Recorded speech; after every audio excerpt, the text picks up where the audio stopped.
ሶሪ እኔ ለልመና አልመጣሁም። እሺ አንድ የሆነ አባባል አስታወስከኝ። የሆድ ጠላት አፍ ነው ትላለች አያቴ። ብሉ በቃ ሶፋው ላይ ጠብቃችኋለሁ።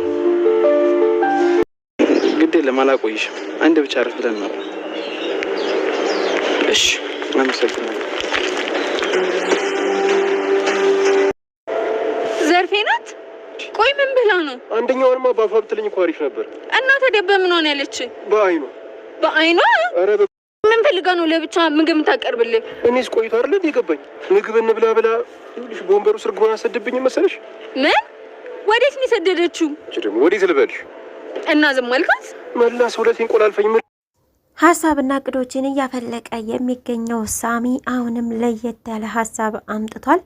ምክንያቱም ሽብሩ እና ሳሮን አሁን ላይ የፍቅር ነገር ስለጀመሩ ይህ ነገር ለኛ ይጠቅመናል፣ ከዛኛው ከዶክተር ሮቤል ይልቅ ከኛ ጋር ብትሆን ይሻላል በማለት ሽብሩን ለማሳመን እየሞከሩ ይገኛሉ። ዶክተር ሮቤል ሉላን የሉላ ፍቅረኛ እያስቸገረ ስለሆነ ሉላን ለመጠበቅ ሽብሩን ዘበኝነት መቅጠር አለብኝ በማለት አስቧል። ይህንንም ሀሳብ ደግሞ ለሽብሩ አጋርቶት ነበረ።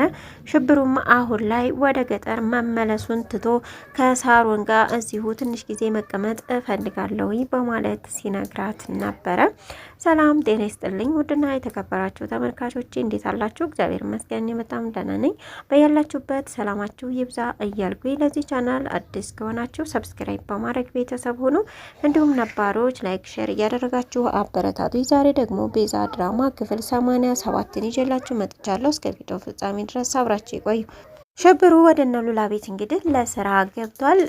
ከዚህ በኋላ በቃ እኔ ነኝ ዘበኛ እዚህ መጥቼ እንድጠብቅ ያደረገኝ ደግሞ ዶክተር ነው ሲል ሉላ አክስት ነግሯት ነበረ። እንግዲህ የሉላን አክስት አንቱ እያለ ነበረ ሲያወራ የነበረው። እሷ ደግሞ አንቱታውን አልወደደችውም። እንዳውም አስተያየቷና አመለካከቷ እንግዲህ በጣም እንደተመቻትና እንደወደደችው የሚያሳይ ነገር ነው። በጣም እኮ ቆንጆነ፣ ደግሞ ሰውነት አለ፣ ስፖርት ትሰራ ነበር እንዴ እያለች እንግዲህ ብዙ ጥያቄዎችን እየጠየቀችው ነበረ። ያው ሽብሩም አዎ በልጅነቴ እሰራ ነበረ በማለት ነው የመለሰላት። ሽብሩም አሁን እዛ ስራ መቀጠሩ እጅግ በጣም አስደስቶታል። እንደገና ደግሞ የቤት ሰራተኛ አትፈልጉም ወይ በማለት ጠይቋቸው ነበረ። እሱም ያው ሳሮንን እዛ ለማምጣት ነው፣ ለሁሉም ነገር ትቀርበዋለች። አሁን ላይ የሉሲን ነገር ረስቶ የሳሮን ነገር ያሰላሰልና እንዲሁም ደግሞ መውደዱ ከቀን ቀን እየጨመረ ይገኛል፣ ሽብሩ ማለት ነው። ሳሚም እንግዲህ ይህን ነገር ሲሰማ ምናልባት እስካሁን ጠላት ነበርን፣ ካሁን በኋላ ግን ወዳጅ ልንሆን እንችላለን በማለት ነው ለሳሮን እየነገራት። ሳሮንም ደግሞ በቃ አሁን ሉሲን ረስቷታል፣ ግን ደህና ነች ብላ ጠይቀው ነበረ።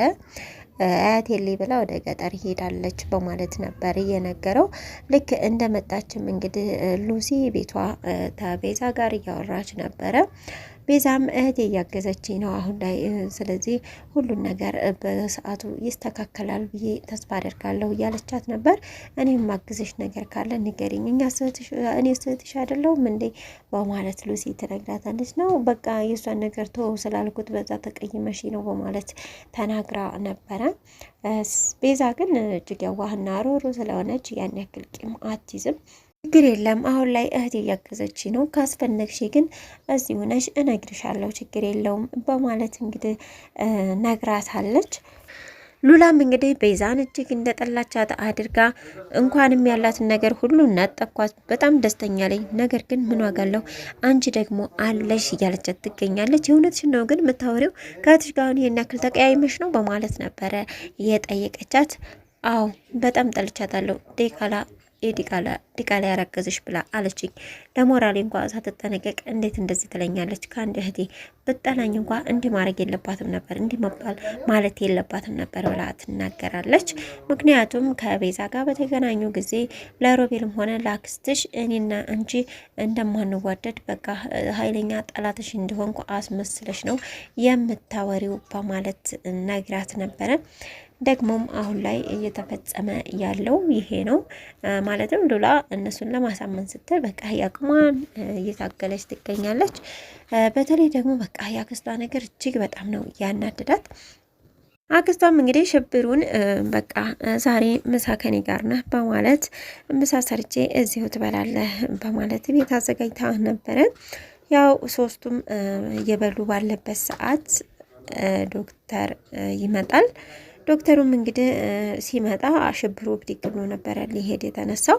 ተቀመጥ እንጂ እኔ ስመጣ እንደምትነሳው ቢለውም አይ ጨርሼ ስለነበር ነው ልነሳ ስለመጣህ ነው በማለት ይነግረዋል። በዚህ መሀል እንግዲህ እየተጨቃጨቁ ስለነበረ ሲበሉ አደርሰኝ ማለት እንዲህ ነው ቢል አይ ስንጣላን የደረስከው በማለት ነበረ ሉላ መለሰችለት።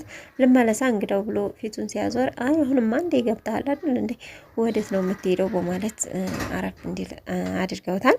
ሳሚም እንግዲህ ያሰበውን ሀሳብ ማለትም የሉላን አክስት እናግታት የማለቱን ሀሳብ ለቤዛ አጋርቷት ነበረ። ቤዛም እንግዲህ በሀሳቡ ከመስማማት ወደ ኋላ አትልም። አሁን ላይ እጅግ በጣም ተናዳለች፣ ተበሳጭታለች። ምክንያቱም ያላትን በሙሉ ነውና ያሳጣቻት። ይሄ ሁሉ ሀብትና ንብረት እያላት አሁን ላይ የትም ሰው ቤት ላይ ድራቤ ስለተቀመጠች እጅግ ነው የከፋት፣ እጅግ ነው የተበሳጨችው።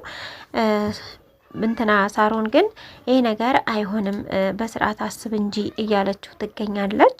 ነገር ግን ቤዛም የሱን ሀሳብ ተከትላ አስቢ እስኪ በሽተኛ ሳትሆን በሽተኛ ነኝ እያለ ልጇን ራሱ ይህን ሁሉ ነገር እያደረገች ስትበድላት ነበረ።